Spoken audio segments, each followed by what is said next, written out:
बीमार माँ की दवाई लेकर वापस गांव आ रही थी। गांव आते आते अंधेरा हो गया था, क्योंकि सर्दियों में कब शाम से रात हो जाती है इस बात का पता ही नहीं चलता है। और गांव में तो वैसे ही रात ढलते ही चारों तरफ अंधेरा पसर जाता था और जंगली जानवरों की आवाज़ आने लगती है। ऐसे में मीता अकेली दवाई लेके जैसे ही वापस पहुंची तो गांव के बाहर एक प्राचीन मंदिर था, जहाँ पे उस गांव के लोग दान पुण्य किया करते थे, पूजा अर्चना किया करते थे। तो मीता को भी इस बात की चिंता थी, क्यों ना मैं अपनी माँ की सलामती के लिए यहाँ पे कुछ देर पूजा कर लूँ। तो जैसे ही वो मंदिर के बाहर पहुँची, उसने मंदिर के अंदर से कुछ आवाज़ें सुनी। काफ़ी शोर आ रहा था, लेकिन वो वहाँ थोड़ा ठिठक गई और थोड़ा सा छुप गई। वैसे ही उसने देखा कि 3 लंबे चौड़े आदमी मास्क लगाए हुए और हाथ में दान पेटी पकड़े हुए तेजी से मंदिर से बाहर आ रहे हैं। मीता को जरा सी भी देर नहीं लगी ये समझने में कि हो ना हो ये डाकू हैं और इन्होंने मंदिर का सोना और दान पुण्य का पैसा चुरा लिया है। वो तीनों आदमी तेजी से आगे जाने लगते हैं। उन्हीं में से एक जो कि पेटी पकड़े होता है, उसकी नज़र मीता पे पड़ जाती है। वो बोलता है अपने बाकी के दोस्तों से, सुनो, इस लड़की ने हम लोगों को देख लिया है, मैं दान पेटी संभालता हूँ और तुम इन लड़की के पीछे जाओ। अब मीता ये देख के बहुत ज़्यादा डर गई है। वो दोनों डाकू मीता के पीछे दौड़ने लगते हैं। मीता भी तेज़ी से जान बचाते हुए भागती है।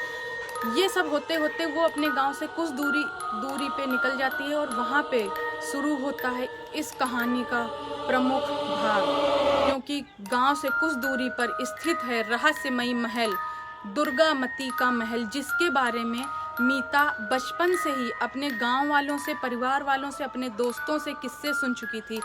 उस महल के जाने कितने रहस्यमयी किस्से वहाँ के लोगों को बेचैन कर दिया करते थे। लेकिन मीता को इस समय अपनी जान बचानी थी। मीता झट से उस महल के अंदर चली जाती है, ये जानते हुए कि इस महल में भूत प्रेत का साया है। लेकिन इस समय मीता को कुछ भी नहीं समझ में आता है। वो उस महल में घुस जाती है।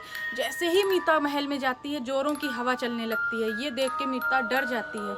जैसे ही थोड़ा सा वो आगे पहुंचती है तो जीने के पास एक बड़ी सी फ़ोटो टंगी होती है, और वो फ़ोटो इतनी ज़्यादा डरावनी होती है क्योंकि उसमें एक साड़ी पहने हुए, लाल रंग की साड़ी पहने हुए औरत फांसी के फंदे में झूल रही होती है। मीता ये देख के बहुत ज़्यादा डर जाती है, और जैसे ही मीता उस पेंटिंग को देखती है, उसी पल वो पेंटिंग भी नीचे गिर जाती है, जिससे मीता और ज़्यादा डर जाती है। और वहाँ पर पता नहीं क्यों बहुत ज़्यादा ठंडक हो गई होती है। तो मीता, और ऊपर से पीछे उसके डाकू पड़े होते हैं, तो मीता झट से ऊपर की तरफ भागती है और एक कमरे में जाके छुप जाती है।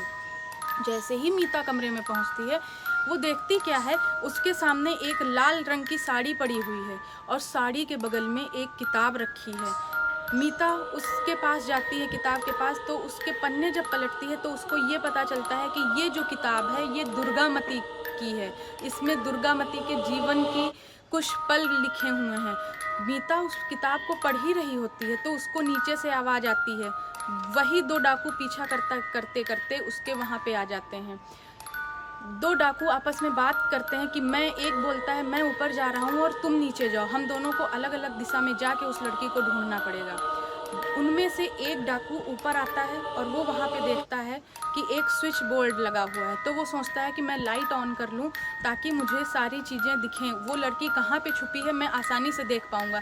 जैसे ही वो डाकू लाइट ऑन करता है, वो देखता क्या है, कॉरिडोर में किसी लड़की के पैर के निशान हैं, वो भी खून भरे। सोचिए, खून भरे पैर के निशान। ये चीज़ देख के वो डाकू तो बड़ा डर जाता है। खैर, लेकिन वो ये सोचता है कि नहीं, ये उसी लड़की के निशान हैं जिसका हम लोग पीछा कर रहे थे, हो ना हो ये उसके चोट लग गई है इसलिए ये निशान बने हुए हैं, ये फुटप्रिंट इस वजह से आए हैं। वो डाकू उन्हीं फुटप्रिंट के पीछे पीछे चलने लगता है। वो एक कमरे में पहुंच जाता है। वहाँ पे वो देखता है कि एक थोड़ा सा अंधेरा है और वहाँ पे एक लाल साड़ी में लड़की बैठी हुई है जो कि उसकी तरफ पीठ किए हुए है। उसको ये लगता है कि ये मीता है, ये वही लड़की है जिसका मैं पीछा करके आया हूँ। वो थोड़ा सा आगे बढ़ता है और वैसे ही वो लड़की उसकी तरफ टर्न होती है। जैसे ही वो लड़की टर्न होती है, वो देखता क्या है, उस लड़की का पूरा फेस काले बालों से ढका हुआ है और वो लड़की जोर से चिल्लाती है, आ! बस फिर क्या था, उसकी आवाज़ से जो बल्ब वहाँ सब लगे हुए थे जिनमें लाइट्स आ रही थी, वो चट चट चट चट टूटने लग जाते हैं। सारे बल्ब टूट जाते हैं। ये देख के वो लड़का बहुत कस के डर जाता है और कस के चिल्लाता है और वहाँ से भागता है। ठीक उसी समय जो लड़का यानी कि जो डाकू नीचे गया था नीचे के कमरों में, उसके साथ कुछ ऐसा होता है। वो जैसे ही जाता है वहाँ पे उस लड़की को ढूंढ रहा होता है, तो उसको अंदर से एक लड़की के रोने की आवाज़ आती है। तो उसे बड़ा अजीब लगता है। वो सोचता है नहीं ये वही लड़की है, डर की वजह से रो रही है। वो दरवाजे के नीचे से झांकता है। वो देखता क्या है, एक लड़की चल रही है और उसके पैरों से खून निकल रहा है। तो वो थोड़ा सा डर जाता है और अपनी चाकू निकाल लेता है। चाकू निकाल के वो कमरे के अंदर जाता है, लेकिन वहाँ देखता क्या है, कोई भी नहीं था। जस्ट गाइज इमेजिन, वहाँ पे वो लड़की गायब हो चुकी थी। वो बहुत ज़्यादा डर जाता है। वो अपना लाइटर निकालता है, लाइटर से चारों तरफ देखने की कोशिश करता है कि शायद मैं अंधेरे में कुछ नहीं देख पा रहा हूँ, वो लड़की यहीं कहीं छुपी होगी। और वो लाइटर जला के चारों तरफ देखता है और उतने में ही वो देखता क्या है, जैसे ही वो पीछे आता है, मतलब कि जैसे ही 2 सेकंड के बाद वो फिर से घूमता है, वो लड़की जस्ट उसके सामने खड़ी होती है। बस गाइज उसकी तो हालत ख़राब। वो आदमी भी कस के चिल्लाता है और वहाँ से भागता है और अपने दोस्त को पुकारता है। वो दोनों आके नीचे इकट्ठा होते हैं, जहाँ से उन्होंने ये डिसाइड किया था कि हम लोग एक ऊपर जाएंगे एक नीचे ढूंढेंगे। और वहाँ से वो ये डिसाइड करते हैं कि उस लड़की को मारो गोली, यहाँ से अपनी जान बचा के हम लोगों को निकलना चाहिए। अब वो दोनों तो निकल गए। अब जो बची मीता ये सब छुप के देख रही होती है। वो भी सोचती है कि ये दोनों चले गए हैं, थोड़ी देर के बाद मुझे भी यहाँ से निकल जाना चाहिए। वो मीता भी वहाँ से निकल जाती है। अगले दिन वो अपनी फ्रेंड को बताती है कि वहाँ पे मैं एक दुर्गामती के महल में मैं छुपी थी और वहाँ पे जितनी देर मैं रही बहुत अजीब सी आवाज़ें आ रही थी, जिससे मैं बहुत ज़्यादा डर गई। और जब वो दोनों डाकू निकल गए तब मैं वहाँ से आई।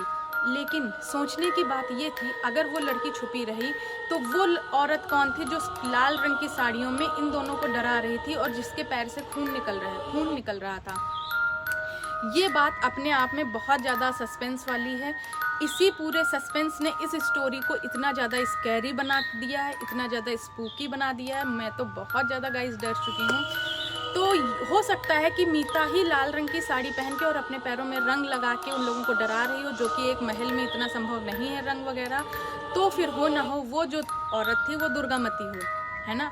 तो I am not quite sure because ये मूवी अमेजॉन में ये दुर्गामती करके मूवी स्टार्ट होने वाली है। तो आप लोगों को भी ये रहस्य जानने हैं तो आप उसको वॉच करना मत भूलिएगा। सो गाइज, आपको आज की वीडियो कैसे लगी प्लीज़ लाइक शेयर सब्सक्राइब करके मुझे ज़रूर बताइए और अपने दोस्तों में भी हॉरर स्टोरी ज़रूर शेयर करिएगा। मिलती हूँ आपसे अगली वीडियो में। Till then